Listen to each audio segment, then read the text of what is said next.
This is what every swim instructor I know wants to do with your child's floaties. A child who spends all their time in a flotation device has a terrifying false sense of safety in the water. Floaties make children believe that they can swim vertically with their heads out of the water with very little physical effort.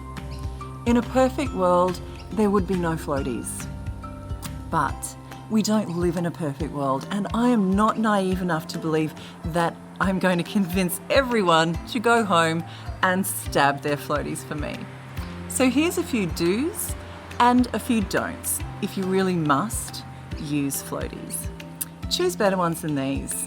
A good flotation device isn't easily removed and it's self-righting, meaning it will keep the head out of the water and not submerge the child underwater. Always give your child plenty of time out of their flotation device. An ideal amount of time is 50-50. A child who spends all their time in floaties doesn't understand the outcome in the water. They don't understand that you sink in the water, and they don't understand that you need to hold your breath when you go under. This false sense of security in the water is terrifying. One of my big concerns about floaties is actually the false sense of safety it gives the parent. If you're using floaties, please make sure you are still within arm's reach of your child. A floatie isn't an excuse for you to stay on dry land. If your child needs floaties, they are not a competent swimmer, and they still need to be supervised at arm's length at all times. If you must use floaties, please remember that it's still possible for your child to get stuck in a face-down float. They still need to be supervised. So if you're not prepared to join me in the stabbing of floaties, please consider the way you use them.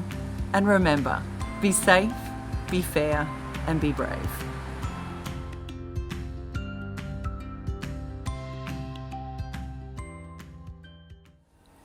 The best water safety for your child is your full attention and supervision around the water at all times. Get in the water with them and stay within arm's reach. Make sure the pool can't be accessed, and when you're around waterways and beaches, make sure every adult knows whose job it is to be watching your children. Have fun, be safe, be fair, and be brave. Thank you for being awesome.